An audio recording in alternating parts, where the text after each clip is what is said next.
দেখুন, কথা হলো এত রাষ্ট্রপতি শাসন এই আগের প্রতিবেদনেও আপনারা দেখলেন এই রবটা উঠছে কেন। এর পেছনে একটা পাটিগণিতের অঙ্ক আছে।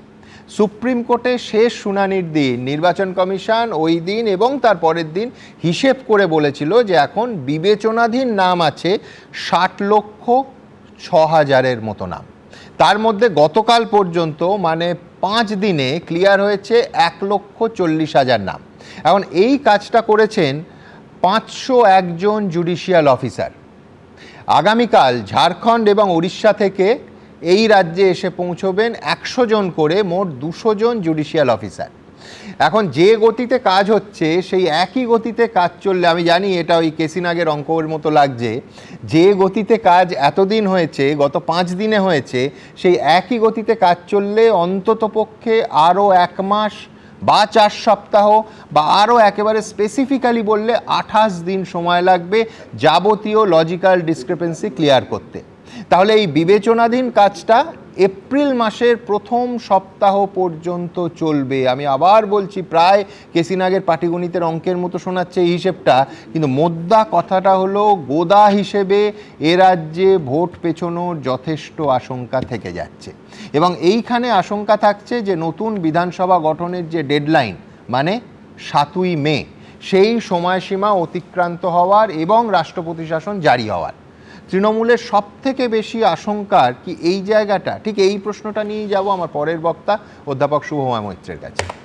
হ্যাঁ সুমনবাবু, এই তো সেই সময় এবং কার্যের অঙ্ক যে কিভাবে কতদিনে কতজনকে দিয়ে কতগুলো কাজ করানো যাবে, এবং এরপর হয়তো সত্যি এখন ঝাড়খণ্ড অবধি যাওয়া হচ্ছে, এরপর হয়তো মহারাষ্ট্র গুজরাটেও যেতে হবে জুডিশিয়াল অফিসারদের খোঁজ নেওয়ার জন্য।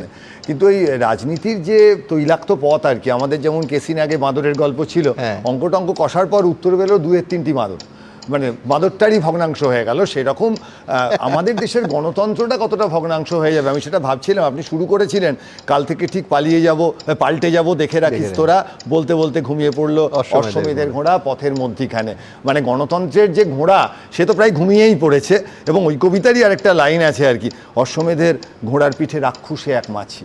অর্থাৎ রাক্ষুসে মাছি কেন বলছি, কারণ হচ্ছে পশ্চিমবঙ্গে একটা নির্বাচন আসছে, যে নির্বাচনে পশ্চিমবঙ্গের শিল্প নিয়ে রচনা বন্দ্যোপাধ্যায় সেই লাস্ট ধোঁয়া দেখেছিলেন, তারপর আর শিল্পের ধোঁয়া দেখা যাচ্ছে না। পশ্চিমবঙ্গের পড়াশোনার মোটামুটি 12টা বেজে গেছে স্কুল-টুলগুলোর। হ্যাঁ, পশ্চিমবঙ্গে ঠিক কী হতে চলেছে আমরা বুঝতে পারছি না। অবশ্যই লক্ষ্মীর ভাণ্ডার বা এই বিষয়গুলি আছে, বা অনুপ্রবেশ নিয়ে একটা আলোচনা আছে, সেগুলো আলোচনা বটে গুরুত্বপূর্ণ, কিন্তু সাধারণ মানুষের আলোচনা একেবারেই নেই। এবং আপনি যে বলছেন এর মধ্যে আদিগঙ্গা দিয়ে গ্যালন গ্যালন জল বয়ে যাচ্ছে, আপনার কিন্তু এককে গণ্ডগোল আছে। রচনা ম্যাডাম কিন্তু বলে গেছিলেন কুইন্টালে, ফলে আমাদের কিন্তু এককগুলো অঙ্ক টঙ্ক পাটিগণিতের করার সময় এককগুলো মাথায় রাখতে হবে। এইখানে একটা প্রশ্ন আসছে যে সংসদীয় গণতন্ত্রের যে বিষয়টি, সেইখানে পশ্চিমবঙ্গের কোন শাসক দল কবে নির্বাচনে কতটা গণতন্ত্র ডাইরেক্টলি বজায় রাখতে চেষ্টা করেছেন এই নিয়ে প্রশ্ন আছে। কিছু ভালো নির্বাচন হয়েছে, 77, 2011, 1984 ইন্দিরা গান্ধী মারা যাওয়ার পর, 2014 বিজেপি যখন ভালো ফল করছে ভারতে, 2019 বিজেপির উদ্যান্ত। কিন্তু সব সময় সব নির্বাচনে শাসক যে গণতন্ত্র বজায় রাখতে চেয়েছে এমন নয়। ফলে রাজ্যের শাসক হিসেবে তৃণমূল কংগ্রেস তেমন করতে যাবে কেন, আমাদের ট্র্যাডিশন সেটা বলে না। দ্বিতীয় হচ্ছে এই রাজভবনে যাব না মুখ্যমন্ত্রী বলছেন। এখানে একটা প্রশ্ন হচ্ছে, রাজ্যপালকে কি আপোষ করতে হচ্ছিল? খুব স্বাভাবিক, রাজ্যপালকে যদি কোনো কারণে আপোষ করতে হয় তাহলে ভারতের গণতন্ত্রের এখনও যদি শিরদাঁড়া থেকে থাকে, তাহলে একটা দেশের রাষ্ট্র ব্যবস্থা, যে রাজ্যপাল আপোষ করছেন সেই রাজ্যপাল, এবং অসুস্থ থাকলেও সেটাও তো এক ধরনের আপোষ রাজ্যের স্বার্থে, কারণ রাজ্যপালকে কাজ করতে হবে।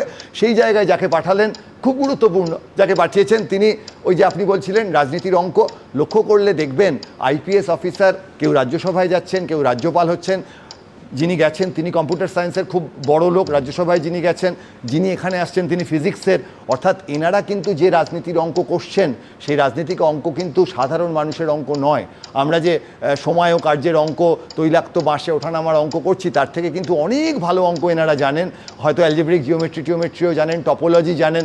ফলে যে রাজনীতিটা কিন্তু হচ্ছে ভারতবর্ষের গভীরে, সেই রাজনীতির তল কিন্তু আমরা খুঁজে পাচ্ছি না। এই জায়গায় দুটি উদাহরণ চট করে দেওয়ার চেষ্টা করবো। একটা হচ্ছে প্রথম আমাদের যে রাষ্ট্রপতি শাসন হয় পাঞ্জাবে 20 জুন 1951, সেটা কিন্তু কংগ্রেসের অন্তর্দ্বন্দ্বের কারণে গভর্নমেন্ট ভেঙে পড়ে, ভীমসেন সাচার ছিলেন। এবং আর পরের যে দ্বিতীয়টা সেটা হচ্ছে জুলাই 31, 1959 নাম্বুদ্রিপাদ সরকারকে জওহরলাল নেহরুকে ফেলতে হয় বিভিন্ন গোলমালের জন্য। প্রথমটার সঙ্গে যদি তুলনা করেন ওখানে সেটিংটা আসছে। আপনি ভাবুন কংগ্রেস একটা দল ছিল, আজকে তৃণমূল বিজেপি একটাই দল, তাদের মধ্যে একটা সেটিং আছে, কিন্তু এত ঝামেলা হচ্ছে আর সামলানো যাচ্ছে না, রাষ্ট্রপতি শাসন হলো। দ্বিতীয়টা কিন্তু হতে পারে সত্যিকারের লড়াই, অর্থাৎ বিজেপি চাইছে, এবং দ্বিতীয়বারের ক্ষেত্রে কিন্তু কংগ্রেস তারপর নির্বাচনে জিতেছিল, জিতে ফিরে এসে মানে বামপন্থীরা কিন্তু সরে গেছিল, ফলে সেই লড়াইটাও সত্য হতে পারে, আমরা জানি না কোনটা সত্য।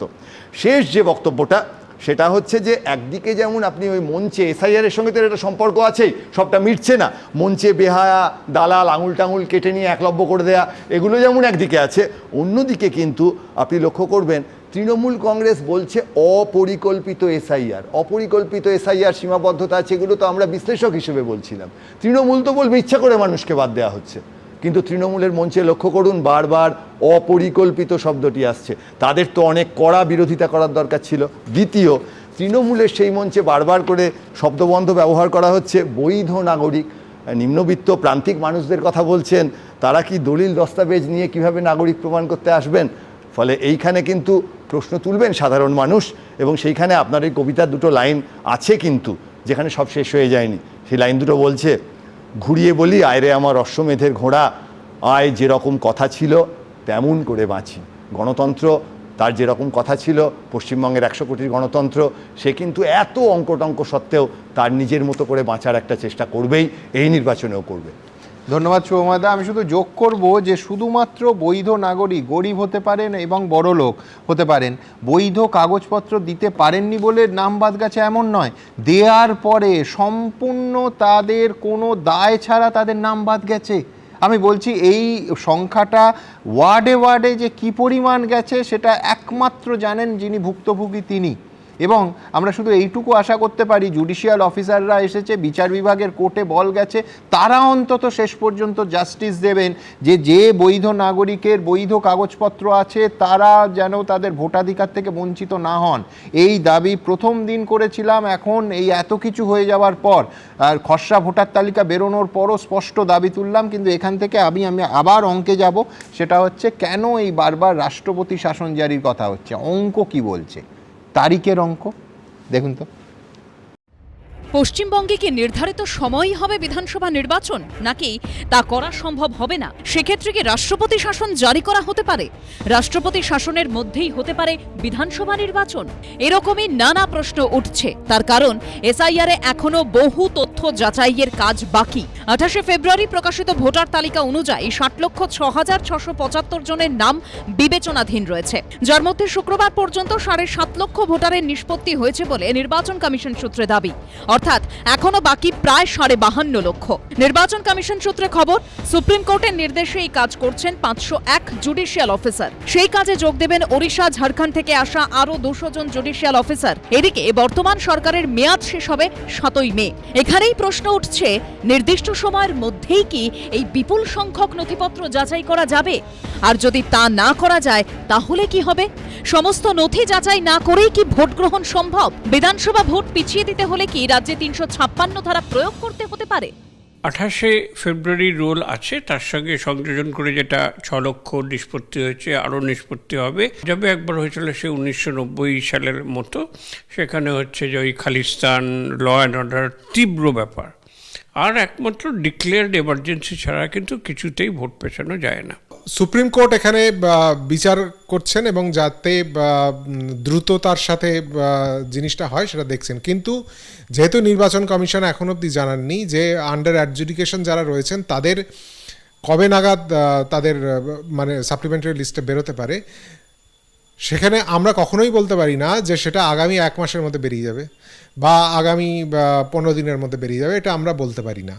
ফলে এটা একটা খুব আনসার্টেন সিচুয়েশনের মধ্যে রয়েছে। নির্বাচন কমিশন সূত্রে দাবি করা হচ্ছে মার্চের শেষেও বাকি কাজ শেষ হওয়া কার্যত অসম্ভব। হিসেব বলছে প্রতিদিন গড়ে 1,40,000 ভোটারের নথিপত্র যাচাই করা হলেও 1 থেকে 1.5 মাস সময় লেগে যাবে। প্রথা অনুযায়ী নির্বাচন কমিশনের ফুল বেঞ্চ আসার কয়েকদিনের মধ্যেই নির্বাচন ঘোষণা হয়। তা যদি হয় তাহলে ভোটের আগে 60 লক্ষের নিষ্পত্তি কোনো মতেই সম্ভব নয় বলেই মনে করা হচ্ছে বলে কমিশন সূত্রে খবর। কমিশন সূত্রে খবর, বৃহস্পতিবার হাইকোর্টের সাথে বৈঠকে রাজ্যের অ্যাডভোকেট জেনারেল বলেন 7 থেকে 10 দিনের মাথায় সাপ্লিমেন্টারি লিস্ট বের করার কথা। সেক্ষেত্রেও বাদ পড়ে থাকবে বহু ভোটারের ভাগ্য। এটা তো দেখুন, এটা তো এসআইআর গাইডলাইন মধ্যে ছিল না, সুপ্রিম কোর্টে ম্যাটার গিয়েছিল, এডজুডিকেশন চলছে এখন। Land in the interest of justice, in the interest of fair play, in the interest of opportunity for everybody, dispose করেছে ম্যাটার, নিষ্পত্তি করেছে ম্যাটার। আজকে তো অলরেডি 6 লাখ 6.5 লাখ তো অলরেডি মতলব হয়ে গেছে ওটা। এই জটিল পরিস্থিতিতে গুরুত্বপূর্ণ প্রশ্ন একটাই, বিধানসভা ভোট নির্দিষ্ট সময় হবে নাকি রাষ্ট্রপতি শাসন জারি হতে পারে কিছুদিনের জন্য? আর এই পরিস্থিতিতেই রাজ্যে আসছেন নতুন রাজ্যপাল প্রাক্তন আইপিএস অফিসার RN রবি, আর তার আগমন জল্পনা আরো উস্কে দিয়েছে। কিছুদিনের মধ্যেই নির্বাচন, তাহলে কি কেন্দ্রীয় সরকার অথবা ভারতীয় জনতা পার্টি তারা চান না যে বাংলার নির্বাচন হোক? এর ভেতরে কি অন্য কিছু লুকিয়ে আছে? কি রাষ্ট্রপতি শাসন হবে কি হবে না সেই নিয়ে আলোচনা করতে চাই। স্বচ্ছ ভোটার তালিকা, স্বচ্ছ ভোট, এবং সেই ভোটার তালিকায় যেন কোনো মৃত ব্যক্তি, অনুপ্রবেশকারী, double triple entry, shifted voter না থাকে। সব মিলিয়ে পশ্চিমবঙ্গের রাজনীতি এখন জল্পনাময়। রুমা পাল, কৃষ্ণেন্দু অধিকারী, উজ্জ্বল মুখোপাধ্যায়ের রিপোর্ট, এবিপি আনন্দ। দেখুন, শোনা যাচ্ছে যে অমিত শাহকে ফোনে রাখি মমতা বন্দ্যোপাধ্যায় ক্ষোভ প্রকাশ করেছিলেন যে রীতি মেনে রাজ্য সরকারের সঙ্গে ন্যূনতম আলোচনা না করে এ রাজ্যের রাজ্যপাল করা হলো এই RN রবিকে। কিন্তু মুশকিল হলো যে এটা রীতি বা কনভেনশন, আইন নয়। সংবিধানে কোথাও বলা নেই যে বাধ্যতামূলকভাবে কেন্দ্রীয় সরকারকে রাজ্যপালের নাম নিয়ে রাজ্য সরকারের সঙ্গে আলোচনা করতে হবে। এখন কথা হলো যে বহুবার এ রাজ্যে পরবর্তী রাজ্যপালের নাম নিয়ে কেন্দ্রীয় সরকার এবং রাজ্য সরকারের মধ্যে আলোচনা হয়েছে, আবার বহু ক্ষেত্রে বিন্দুমাত্র আলোচনা হয়নি। আসলে সেই মুহূর্তে কেন্দ্র এবং রাজ্যের সম্পর্কের ওপর নির্ভর করছে যে এই রাজ্যপালের নাম পাঠানোর বিষয়টা, অর্থাৎ আলোচনা হবে নাকি একতরফা নাম জানানো হবে সেটা সব সময় নির্ভর করে কেন্দ্র আর রাজ্য দুই সরকারের সম্পর্কের ওপর। আমার পরবর্তী বক্তা রাষ্ট্রবিজ্ঞানের অধ্যাপক রবীন্দ্রনাথ ভট্টাচার্যের কাছে যাব, আর রবীন্দ্রনাথদা শেষ করলে দুটো চমৎকার গল্প মনে পড়েছে রাজ্যপাল সংক্রান্ত, একটা চূড়ান্ত ইতিবাচক, একটা নেতিবাচক, সেটাই আসবো। আগে রবীন্দ্রনাথ ভট্টাচার্য। হ্যাঁ, একদমই, মানে সুপ্রিম কোর্টের রায় অনুযায়ী যদি আপনারা দেখেন তাহলে এই মুহূর্তে দাঁড়িয়ে 7ই মের আগে নির্বাচন হওয়াটা, নির্বাচনের ফল ঘোষণা হওয়াটা একদমই প্রায় অসম্ভব মনে হচ্ছে। দেখুন, একটা মজার কথা বলে শুরু করি। বেশ কিছু মানুষ কিন্তু তারা আলোচনা করছেন, আমি দেখেছি বা শুনেছি, তারা বলছেন যে এই প্রথম বিজেপি সিরিয়াস হয়েছে পশ্চিমবঙ্গে নির্বাচনের ব্যাপারে, অর্থাৎ সেটিংটা নাকি গেছে।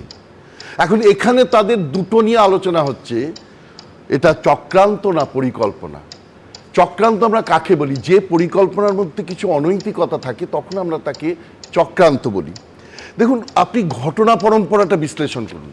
নভেম্বর 2025-এ SIR শুরু হলো, কিন্তু এখনো শেষ হলো না। প্রতিদিন নির্বাচন কমিশন নতুন নতুন আদেশ দিচ্ছে, আধার কার্ড নিয়ে আদেশ দিচ্ছে, মাধ্যমিকের অ্যাডমিট কার্ড নিয়ে আদেশ দিচ্ছে। অন্যদিকে তৃণমূল সরকার পরিচালিত যে সরকার, তারা অসহযোগিতা করে যাচ্ছে, তারা মুরুগানের গাড়িতে ভাঙচুর হচ্ছে, বিধায়ক বিডিও অফিসে ভাঙচুর করছেন, প্রতিদিন এ নিয়ে লড়াই চলছে। লড়াইটা এমন একটা অসহযোগিতার জায়গায় গেল, মামলা হলো, মোস্তারিবানু গেলেন, মমতা বন্দ্যোপাধ্যায় গেলেন, এবং শেষ পর্যন্ত অফিসার, গ্রুপ বি অফিসার দেওয়া হলো না, 800 ডেটা যারা এন্ট্রি করেন সেই অপারেটর, ডেটা এন্ট্রি অপারেটর দেওয়া হলো না। শেষ পর্যন্ত বিচার বিভাগ বাধ্য হয়ে সুপ্রিম কোর্ট বললেন এটা বিচার বিভাগ ডিসাইড করবে। মানে কেস এখন আর নির্বাচন কমিশনের হাতে নেই। পরিষ্কার এটা বুঝে নিন। যতক্ষণ সুপ্রিম কোর্ট বলবে না বলবে যে, তারা যে যদি বলে যে এবার নির্বাচনে যান, ততক্ষণ পর্যন্ত কারোর ক্ষমতা নেই আর নির্বাচনের তারিখ ঘোষণা করা। আসছেন সুপ্রিম কোর্টের জাজরা, বসবেন, হাইকোর্টে আসবেন, তারা এসে আলোচনা করবেন, দেখা যাবে। কিন্তু এর মধ্যে আপনি দেখুন কেন সুপ্রিম কোর্ট এটা দিয়েছিল? 142 ধারা ইনভোক করেছিল। তাদের কথা ছিল কি, যে for doing complete justice to the voters, inclusion of voters. এই doing justice to inclusion of voters, তার জন্য তারা দুপক্ষ কি, যেমন নির্বাচন কমিশনকে দায়ী করেছে, তেমনি রাজ্য সরকারকে দায়ী করেছে। অর্থাৎ দুয়ের মিলে অসহযোগিতার একটা ফল হয়েছে, বিচার বিভাগের হাতে গেছে। এবং শুধু 60 লক্ষ নয়, 6 লক্ষ বাদ গেলে 54 লক্ষ থেকে তা নয়, 63 লক্ষ যাদের বাতিল হয়েছে তারা আবার 15ই মার্চ পর্যন্ত সময় পেয়েছে, তারা ফর্ম 6-এ জমা দেবে। সেই ফর্মেরও কিন্তু মীমাংসা করতে হবে, ওই মানে নমিনেশন পেপার জমা দেওয়া লাস্ট দিনের আগে। তাহলে দাঁড়াচ্ছে কি, কোনোভাবে সম্ভব নয়। এখন এই রকম একটা পরিস্থিতিতে 172-এর এক ধারায় পরিষ্কার করে বলা আছে যে প্রথম বিধানসভার যে দিন মিটিং হয়েছে, লাস্ট বিধানসভার, তার থেকে ঠিক 5 বছরের মাথায় বিধানসভা ডিসলভড হয়ে যাবে। এখন কিন্তু আর চক্রান্ত বলা যাবে না, 356 ধারা অটোমেটিক্যালি দিতে হবে। তার কারণ যদি 7ই মের মধ্যে বিধানসভার নির্বাচিত বিধানসভা না আসে, it will be dissolved. R dissolved হলে 356 ধারা প্রয়োগ করে খুব স্বাভাবিকভাবেই governors rule, governor as administrator with chief secretaries and secretaries, তারা তিনি ক্ষমতায় থাকবেন। এখন এখানে কিন্তু গভর্নরকে নিয়ে আসাটা, এই যে নিয়ে আসা হলো, এটা কিন্তু তখন আর নিয়ে আসা খুব মুশকিল, তাহলে এখন নিয়ে আসা হলো। মানে এগুলো কিন্তু পরিকল্পনারই অঙ্গ, আমি বলছি। এটা চক্রান্ত না পরিকল্পনা বলবেন সেটা আপনাদের ব্যাপার, কিন্তু পরিকল্পনার অঙ্গ। এবং এই রবীন্দ্রনাথ, এইটা হতে পারে যে ধরুন গুজরালিলাল নন্দর সঙ্গে কেন্দ্রে যেমন হয়েছিল, আমি জানি না রাজ্যের ক্ষেত্রে বা সংবিধান কি বলে, যে তত্ত্বাবধায়ক সরকার, যে মমতা বন্দ্যোপাধ্যায়কে বলা হলো আপনি সরকার চালান, প্রবল জোরে শঙ্কু মাথা নাচছে, কিন্তু সংবিধান কি বলছে? না, সংবিধানে কেয়ারটেকার সরকার হতে পারে যদি এই ঘটনাটা যদি ডিসলভ না হতো, যদি এমন হতো এমার্জেন্সি চালু হয়েছে, এমার্জেন্সি আছে, তার মধ্যে এইরকম ঘটনা ঘটেছে যে ক্যাপ্টেন অ্যাবেয়ান্স রাখা হলো বিধানসভাকে, তখন কেয়ারটেকার সরকার চলতে পারে। কিন্তু যে বিধানসভা নেই, তার কেয়ারটেকার সরকার চলবে কি করে? তার তো কেয়ারটেকার নেই, গভর্নমেন্টই হতে পারে না। তাহলে এটার লাভ কি হবে? বিজেপির কি লাভ হবে জানি না, তৃণমূল অগাধ জলে পড়লো। কেন? আমি 3টে কারণ বলছি। দেখুন, তৃণমূলের পুলিশ প্রশাসন সাংঘাতিকভাবে ভোট মোবিলাইজ করে। কিভাবে করে আমাকে ডিটেলিং করতে বলবেন না, এটা আমার পক্ষে উচিত নয় বলা। ঝালদা থানার আইসির কথা আপনাদের মনে আছে, মালদা যে পুরুলিয়ার যে ঝালদা মিউনিসিপ্যালিটি কংগ্রেসের হাত থেকে ছিনিয়ে নেওয়ার ব্যাপারে আইসি কিভাবে যুক্ত ছিল, তপন কান্দুর কথা বলছেন। হ্যাঁ, তপন কান্দু মৃত্যু ইত্যাদি কিভাবে অভিযুক্ত হয়েছিলেন সেগুলো আমরা জানি।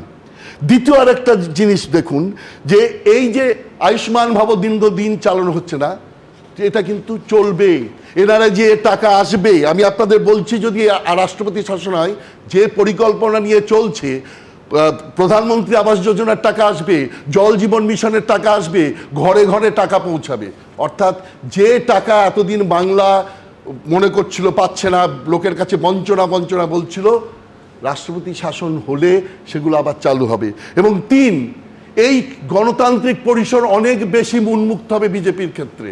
অর্থাৎ আজকে শুভেন্দু অধিকারীকে কথায় কথায় যে মিটিংয়ের জন্য পারমিশন নিতে হচ্ছে, তখন তৃণমূলকে সেই মিটিংয়ের জন্য কথায় কথায় তাদের পারমিশন নিতে হবে, এবং কথায় কথায় তাদের হাইকোর্ট যেতে হবে। সবশেষে একটা কথা বলি, পাবলিক মেমোরি কিন্তু খুব শর্ট, এটা মাথায় রাখবেন। যখনই এই সব জিনিসগুলো একসঙ্গে চলতে শুরু করবে, পুলিশ প্রশাসন, অ্যাডমিনিস্ট্রেটিভ প্রশাসন তৃণমূলের পেছন থেকে সরে যাবে, তখন তৃণমূলের কিন্তু নিশ্চিতভাবে একটা অসুবিধায় পড়বে। এবং সেই জায়গায় দাঁড়িয়ে ভোটের ফলাফল যে জায়গাটাই ছিল সেখান থেকে কোথায় যাবে, এই মুহূর্তে কিন্তু ভীষণ একটা গরমিলের জায়গায় এসে পৌঁছেছে তৃণমূল। এ সম্বন্ধে কোনোভাবে সন্দেহ নেই, কোনো সংশয়ের জায়গায়। বেশ, প্রতিক্রিয়া। মানে আমিও রবীন্দ্রনাথ বাবুর এই বক্তব্য শুনে মনে হলো উনি রাষ্ট্রপতি শাসনের পক্ষে উনি বক্তব্য রাখলেন। তাহলে আমি এক্ষুনি আপনি বলবেন যে রবি নাম থাকলেই আজকাল গোলমাল করতে 172 আপনি জানেন, আপনি আইনজীবী, আপনি কথা বলছেন। রাষ্ট্রপতি শাসন এখানে এই রাজ্যে বা দেশে যে কোনো অঙ্গরাজ্যে করাটা বেআইনি, এটা বারবার সুপ্রিম কোর্ট বলেছে। আরে বা সুপ্রিম কোর্ট তো কোন ডিসল বেআইনি নয়,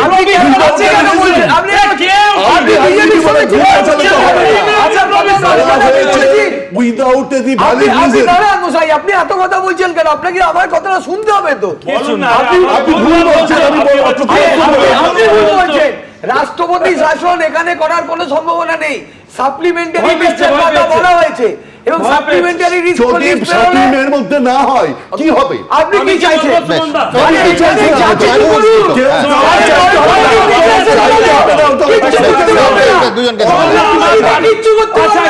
চ্যালেঞ্জ করা হচ্ছে। যতবার নির্বাচন হবে ততবার তৃণমূল জিতবে।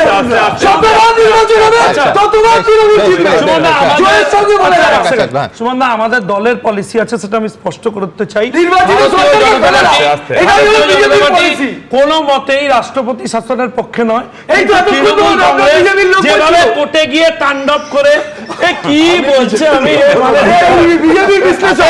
এবার একটু বলতে দিন। আচ্ছা আমি বলে নিই, আমি শেষ করে আমার বক্তব্য হচ্ছে তৃণমূল কংগ্রেস যেভাবে কোর্টে গিয়ে তান্ডাই মান্ডাই করছে, তাতে কোর্টের নির্দেশে যদি কিছু হয় তার জন্য এরা আমরা তো চাই না।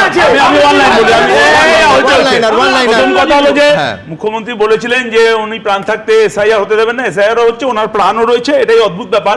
এখন এসআইআর এর সঙ্গে নাগরিকত্ব তৃণমূলও বলছেন, যেটা শুভময়দা বলেছে, আবার ইলেকশন কমিশনও সেই জায়গায় করতে চাইছে। কিন্তু রবীন্দ্রনাথ বাবু বলছিলেন যে পরিকল্পনা, আমি মনে করি না যে কোনো পরিকল্পনা বিজেপির আছে, তাহলে বাজেট ওরকম হতো না, আর বাজেটের পর শ্রমিক ভট্টাচার্য বলতো না গট আপ ম্যাচ ছেড়ে দিয়েছে। আমি বলছি যে আমি জেলা স্তরের খবরগুলো নিচ্ছিলাম, কিছুটা বলতে পারেন, আমি তো ওইভাবে বলতে পারি না যে অমুক থেকে পেয়েছি তমুকের থেকে, এটা অন্যায়। কিন্তু আমি যা খবর পাচ্ছি বা যতটা সেন্স করতে পারছি, তাতে আমার কিন্তু মনে হচ্ছে যে নমিনেশন সাবমিশনের দিন পর্যন্ত যেটা চলবে তার মধ্যে কিন্তু এসআইআর এর 60 লক্ষ গণা হয়ে যাবে, আমারও ধারণা ঠিক।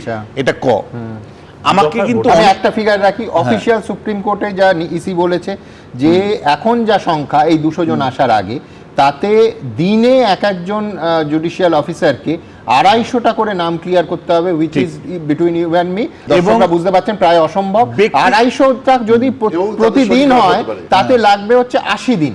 আমি একজন বিচারপতি, কিন্তু হ্যাঁ, হ্যাভিং সেড দ্যাট আমার এটাও বলতে হবে, আমি এটাও বলতে হবে, আমি 63 লাখের মধ্যে বেশ কিছু মানে দেখুন এসআইআর ঠিক মতন হলো না, এটা ফ্যাক্ট। কিন্তু যে জায়গায় আছে আমি কিন্তু আশাবাদী। কেন আমি আশাবাদী বলছি, যে অনেককেই প্রায় 3-4 দিনের মধ্যেই ওই 250 তো দূরের কথা, তারা কিন্তু প্রায় কেউ 700, 800, 1000 পর্যন্ত চলে গেছে। আচ্ছা, এটা কিন্তু আপনারা জানেনই না।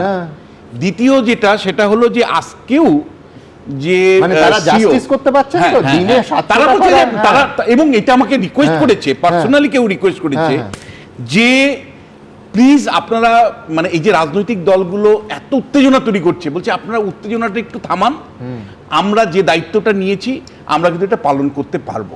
খুব আমি এটা, এবং দ্বিতীয় যেটা আশা লাগলো, কিন্তু আমি বলছি উত্তেজনা হতোই না যদি না ভুলভাল। তাদের বক্তব্য হচ্ছে রাজনৈতিক দলগুলো, কারণ কেউ সুযোগই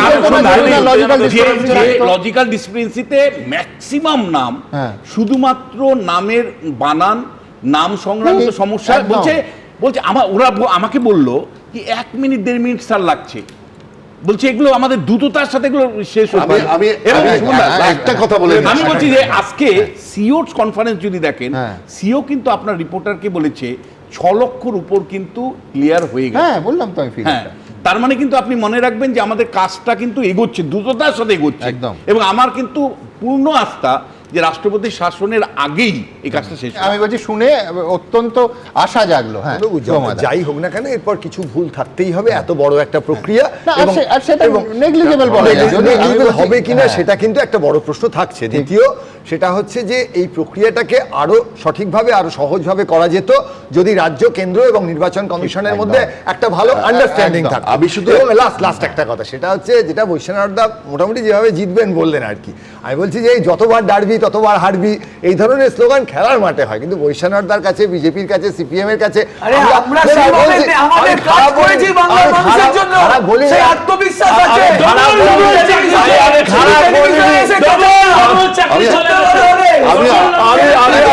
আপনাকে ভালোই বলছি, আমি বলছি ওনার কিন্তু ভোটে লড়ার পরিকল্পনা নেই, রাজ্যসভায় যাওয়ারও কোনো সুপারিশ নেই। বলছি যে আপনার কিন্তু একটাই বক্তব্য, সেটা হচ্ছে বাইরে বেরিয়ে আপনারা যে কাজগুলো করেছেন সেটা কবে শুনতে পাবো? এই যতবার ডারবি ততবার হারবির বাইরে কাজ করে দিতে করতে হবে।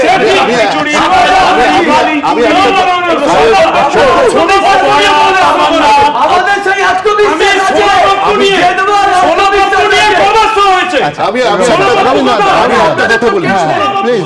যেটা বলছি যে এটা 6 লাখ হয়েছে, 6 লাখ কতদিনে হয়েছে? 800 জন যদি ধরে নিই, যেটা কথা বললেন, আরো কিন্তু অন্তত 6 লাখ, যারা 63 লাখের মধ্যে আমি ধরে নিচ্ছি 10% অন্তত তারা আবার ফর্ম 6 অ্যাপ্লাই করবেন, তাদের বাতিল করা শুরু করে, তাহলে 60 লাখ আসছে।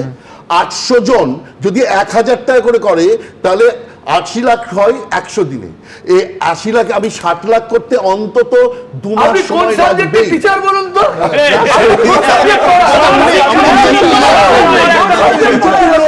আমি যাবো সাহেব, প্লিজ এক সেকেন্ড, আমি বলছি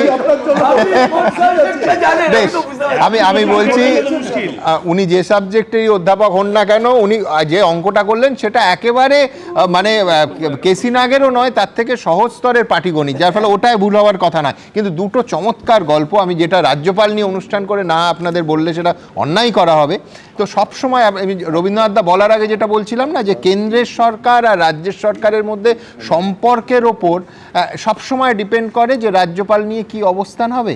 কিন্তু এর ব্যতিক্রম হয়েছিল বামফ্রন্ট আমলে। কেন্দ্রে তখন কংগ্রেসের সরকার, ইতিহাসবিদ নুরুল হাসান এর বামফ্রন্ট সরকারের সঙ্গে অত্যন্ত ভালো সম্পর্ক ছিল এবং এক বিদ্বান পণ্ডিত মানুষ। তিনি প্রয়াত হওয়ার পর দলমত নির্বিশেষে শোকাহত হয়েছিল রাজনৈতিক মহল, সাধারণ মানুষ। বাচ্চাদের তিনি রাজভবনে ডেকে নানা রকমভাবে সাহায্য করার চেষ্টা করতেন। বুদ্ধদেব ভট্টাচার্য বলেছিলেন যে রাজ্যে এমন রাজ্যপাল আমাদের সম্পদ।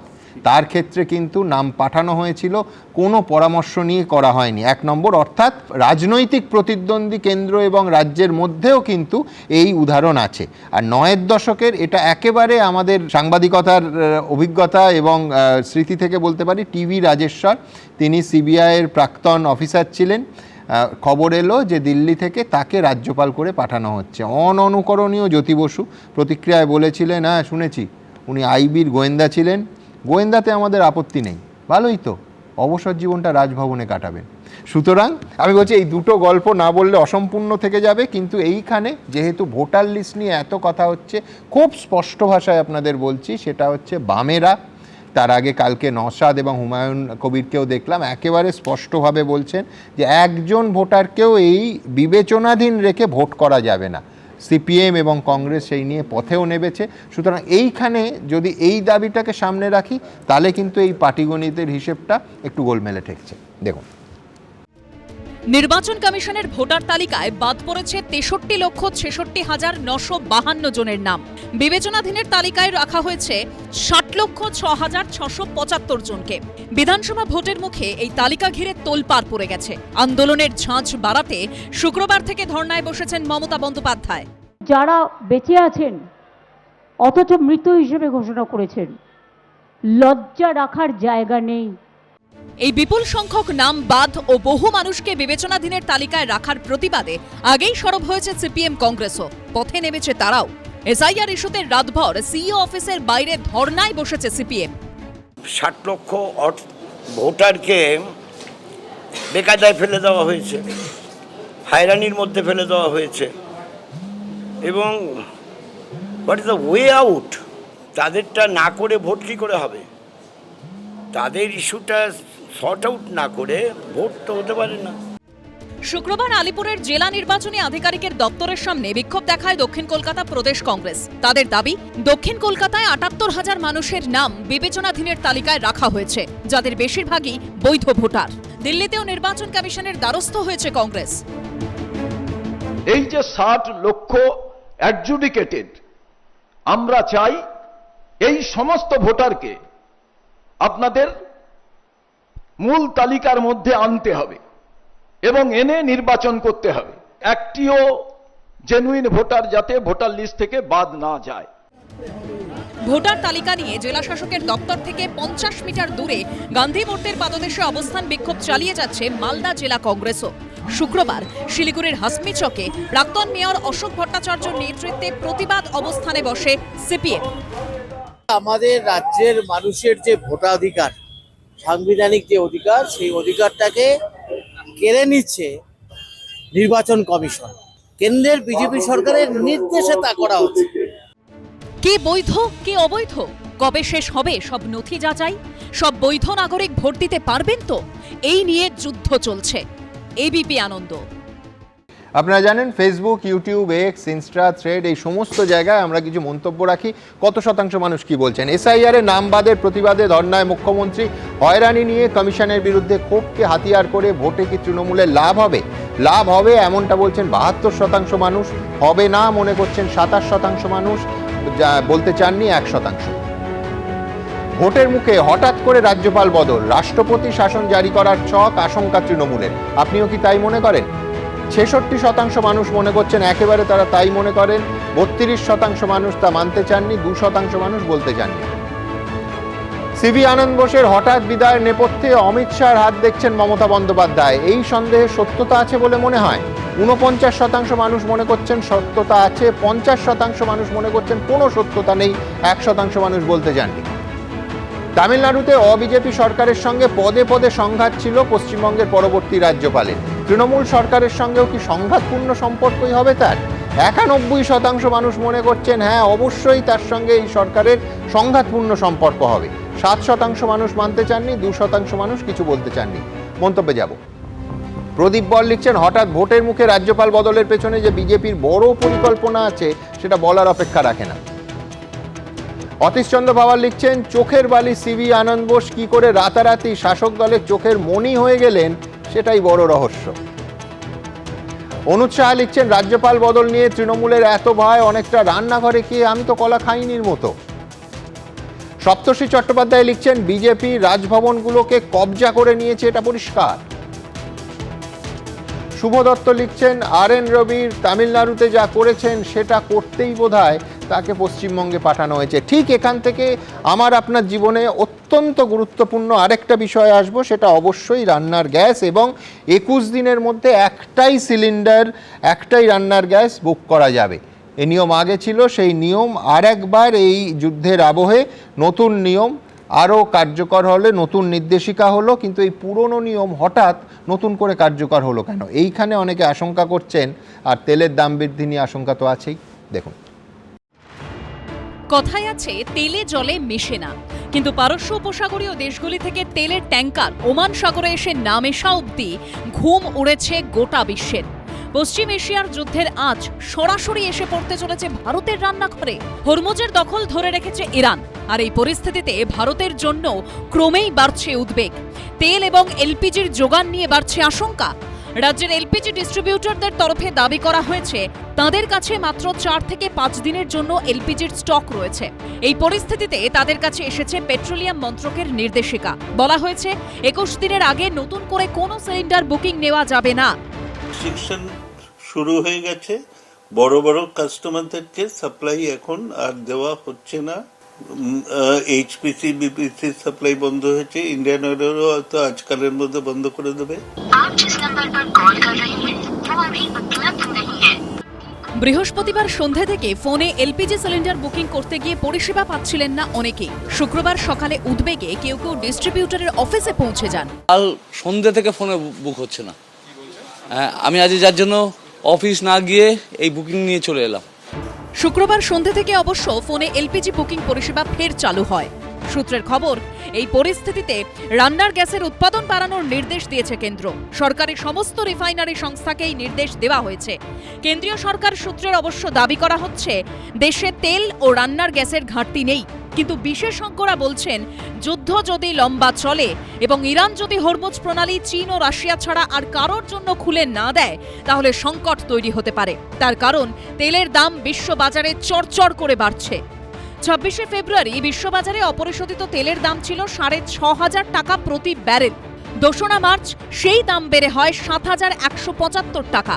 3রা মার্চ অপরিশোধিত তেলের দাম বেড়ে হয়েছে 7,278 টাকা। 6 মার্চ ব্যারেল প্রতি অপরিশোধিত তেলের দাম আন্তর্জাতিক বাজারে দাঁড়িয়েছে প্রায় 7,700 টাকা। বিশেষজ্ঞদের আশঙ্কা, যুদ্ধ টানা চলতে থাকলে এই দাম ব্যারেল প্রতি পৌঁছে যেতে পারে 9,000 টাকার উপরে।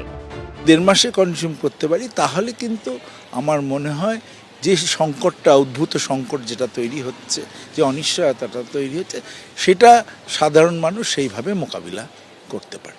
সাধারণ মানুষ তো মানে একদম সবসময় দেয়ালে সাধারণ মানুষের পিঠ থেকে যায়।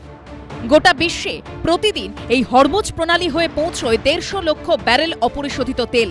এর মধ্যে ভারতে আসে 25 থেকে 27 লক্ষ ব্যারেল, আর এলপিজির 80 থেকে 85% হরমুজ প্রণালী হয়ে ভারতে আসে। এই জলপথ হয়েই আবার ভারতে আসে লিকুইফাইড ন্যাচারাল গ্যাসের 60%। অর্থাৎ ইরান যদি দাঁতে দাঁত চেপে ট্রাম্পের বিরুদ্ধে লড়াই চালিয়ে যায়, তাহলে কিন্তু চিন্তার যথেষ্ট কারণ আছে। আমার তো সাথে ইন্ডাকশনও চলছে, অপশন রাখতে হচ্ছে, না খেয়ে তো আর কেউ থাকবে না। তো মানে নয় কেরোসিন, নয় ইন্ডাকশন, নয় কিছু তো একটা মানুষের সাবস্টিটিউট ফর কুকিং পারপাস রাখতেই হবে।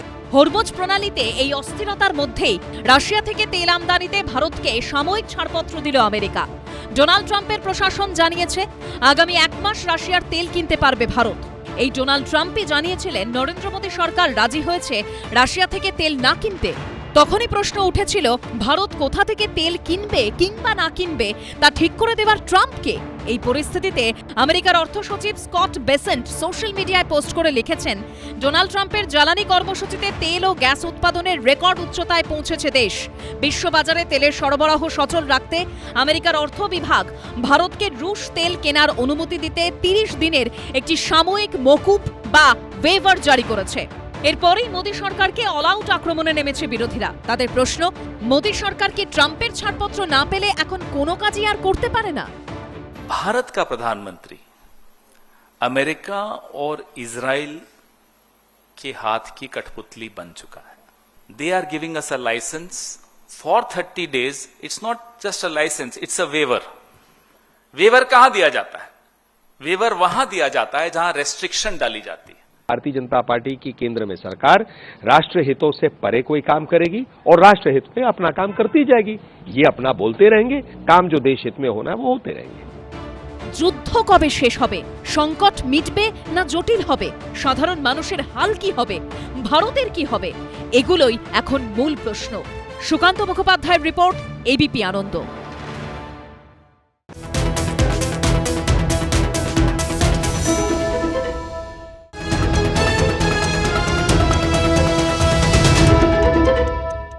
এবিপি আনন্দ, এগিয়ে থাকে, এগিয়ে রাখে।